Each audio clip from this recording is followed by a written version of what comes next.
Third sum என்ன கேட்டிருக்காங்க, if the total surface area of a cone, ஓகேவா. So ஒரு கோன் இருக்குது, அதோட டோட்டல் சர்ஃபேஸ் ஏரியா வந்துட்டு 704 சென்டிமீட்டர் ஸ்கொயர்னு கொடுத்துட்டாங்க. ரேடியஸ் 7 சென்டிமீட்டர் அப்படின்னு கொடுத்துட்டாங்க. Find its slant height. Slant height L வந்துட்டு என்ன அப்படின்னு கேட்டிருக்காங்க, ஓகேவா. ஸோ 704 சதுர சென்டிமீட்டர் மொத்த புறப்பரப்பு கொடுத்துட்டாங்க கொண்ட ஒரு கூம்பின் ஆரம் வந்துட்டு 7 சென்டிமீட்டர். சாய் உயரம் என்ன அப்படின்னு சொல்லிட்டு கேட்டிருக்காங்க, ஓகேவா. ஸோ அப்போ இதை வந்துட்டு எப்படி கண்டுபிடிக்கலாம் அப்படின்னு பார்த்தீங்கன்னா, முதல்ல கொடுத்துருக்க கிவன் எடுத்து எழுதிக்கலாம்.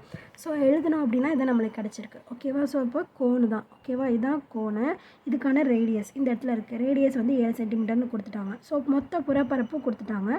ஸ்லாண்ட் ஹைட், இந்த ஸ்லாண்ட் ஹைட் இருக்குல்ல, இதுதான் என்ன அப்படின்னு சொல்லிட்டு கேட்டிருக்காங்க, ஓகேவா. ஸோ ஃபார்முலா என்ன, டிஎஸ்ஏக்கான ஃபார்முலா πr l+r, ஓகேவா. ஸோ இதான இதோட ஃபார்முலா. டிஎஸ்ஏ எவ்வளோ 704, பைக்கான வேல்யூ 22/7, ஆருக்கு பதிலாக என்ன எழுதிக்கலாம் 7 அப்படின்னு எழுதிக்கலாமா. ஸோ எல் என்னன்னு தெரியாது, அதனால் எல் அப்படியே எழுதிக்கிறோம்.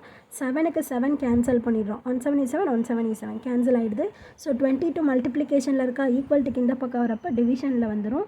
So 704 divided by 22 is equal to l+7, ஓகேவா. ஸோ ஆருக்கு பதிலாக 7. 2 டேபிளை கேன்சல் பண்ணோம் அப்படின்னா இது 11 times, 3 2s are 6, 5 2s are 10, 2 2s are 4, ஓகேவா. ஸோ மறுபடியும் 11 டேபிளை கேன்சல் பண்ணோம் அப்படின்னா 3 டைம்ஸ் 33, 2 டைம்ஸ் வந்து 22, ஓகேவா. அப்போ நம்மளுக்கு என்ன கிடைக்குது, 32 ஈக்குவல் டு l+7 அப்படின்னு கிடைக்குது, ஓகேவா.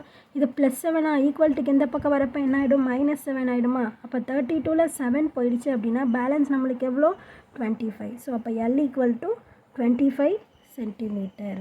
இதுதான் வந்துட்டு ஸ்லாண்ட் ஹைட், ஓகேவா. புரிஞ்சுதான் இந்த இடத்துல எப்படி போட்டிருக்கோம் அப்படின்னு சொல்லிட்டு. ஸோ ஃபார்முலா சப்ஸ்டியூட் பண்ணோம் அப்படின்னா நம்மளுக்கு ஆன்சர் ஈஸியாக கிடைச்சிடும். ஸோ ஃபார்முலா நல்லா படிச்சுக்கோங்க எல்லா சம்ஸ்க்குமே, ஓகே. புரிஞ்சுதுன்னா லைக் பண்ணுங்கள், புரியலனா என்ன புரியல அப்படின்னு சொல்லிட்டு கமெண்ட் பண்ணுங்கள். ப்ளேலிஸ்ட்கான லிங்க் டிஸ்கிரிப்ஷனில் தரேன், ப்ளேலிஸ்ட் செக் பண்ணிங்கன்னா ப்ரீவியஸ் இயர் கொஷின்ஸ் மற்ற கொஷின்ஸ் எல்லாமே வந்துட்டு பார்த்து தெரிஞ்சுக்கலாம். தேங்க்யூ.